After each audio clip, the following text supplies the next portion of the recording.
14 सितंबर एक ऐसा तारीख जिस दिन देश भर में लोग हिंदी दिवस के रूप में मनाते हैं। पर यह अलग बात है कि दुनिया की प्रमुख भाषाओं में से एक हिंदी अपने ही देश में अपने अस्तित्व के लिए लड़ रही है। मगर क्या आपको पता है कि हिंदी हमारी राजभाषा कब बनी और कैसे?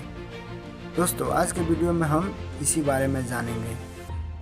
मैं रंजय स्वागत करता हूं आप सभी का दोस्तों हमारे YouTube channel the unseen warriors पे। दोस्तों, अगर आप हमारे चैनल पे नए हैं तो चैनल को सब्सक्राइब जरूर कर लें और साथ ही बेल आइकन को दबाना ना भूलें।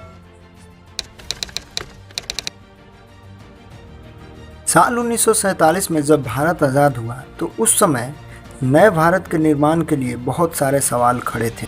उन्हीं में से एक सबसे बड़ा सवाल यह था कि अब कौन सी भाषा को भारत की राष्ट्रभाषा चुनी जाए, क्योंकि भारत में सैकड़ों भाषाएं और बोलियां बोली जाती थी। काफ़ी सोच विचार के बाद संविधान सभा ने देवनागरी लिपि में लिखी हिंदी को अंग्रेजी के साथ राष्ट्र की आधिकारिक भाषा के तौर पर स्वीकार कर लिया और 14 सितंबर 1949 को संविधान सभा ने एक मत से यह निर्णय लिया कि अब हिंदी भारत की राजभाषा होगी।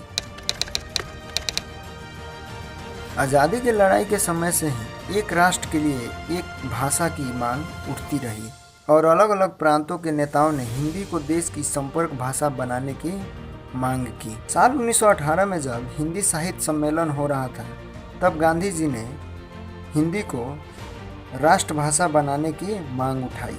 गांधी जी हिंदी को जनमानस की भाषा मानते थे। देश के पहले प्रधानमंत्री जवाहरलाल नेहरू ने 14 सितंबर के ऐतिहासिक दिन के महत्व को देखते हुए हर साल 14 सितंबर को हिंदी दिवस के रूप में मनाने का फैसला किया। पहला आधिकारिक हिंदी दिवस 14 सितंबर 1953 को मनाया गया था।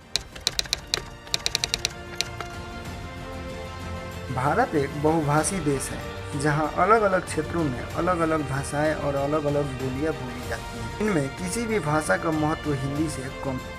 वर्तमान समय में हिंदी के साथ भारत के संविधान की 8वीं अनुसूची में 22 और भाषाओं को आधिकारिक भाषा के तौर पर शामिल किया गया है। हिंदी दिवस 14 सितंबर से एक सप्ताह के लिए मनाया जाता है। इस पूरे सप्ताह शैक्षिक संस्थान और सरकारी कार्यालयों में अलग अलग प्रकार की प्रतियोगिताओं का आयोजन किया जाता है। देश भर के विद्यालय और विश्वविद्यालयों में हिंदी दिवस के दिन हिंदी कविता प्रतियोगिता, वाद विवाद प्रतियोगिता और निबंध लेखन आदि का आयोजन किया जाता है और पुरस्कार वितरण किया जाता है। इस मौके पर सरकार द्वारा हिंदी के क्षेत्र में कार्य करने वाले लोगों को राज्य भाषा कीर्ति पुरस्कार और राष्ट्रभाषा गौरव पुरस्कार से सम्मानित किया जाता है। दोस्तों, आज दुनिया भर में बोली जाने वाली सभी भाषाओं में से हिंदी तीसरी सबसे ज़्यादा बोली जाने वाली भाषा है। वर्तमान समय में दुनिया में 80 करोड़ लोग ऐसे हैं जो हिंदी बोलते हैं। भारत के अलावा दुनिया में कई ऐसे देश हैं जहां पे हिंदी आज बोली जाती है, जिसमें Nepal, Bangladesh, Pakistan, Fiji, Singapore, south Africa और अमेरिका जैसे देश शामिल हैं। आज दुनिया में हिंदी की लोकप्रियता दिन प्रतिदिन बढ़ती जा रही है और इन सब का श्रेय भारत और भारतवासियों को जाता है। तो दोस्तों, कैसा लगा आपको हमारा आज का यह कार्यक्रम? हमें कमेंट सेक्शन में ज़रूर बताएं और साथ ही अगर हमारे चैनल पर नए हैं तो चैनल को सब्सक्राइब जरूर कर लें और इसी तरह के वीडियोस को पाने के लिए बेल आइकन को दबाना ना भूलें।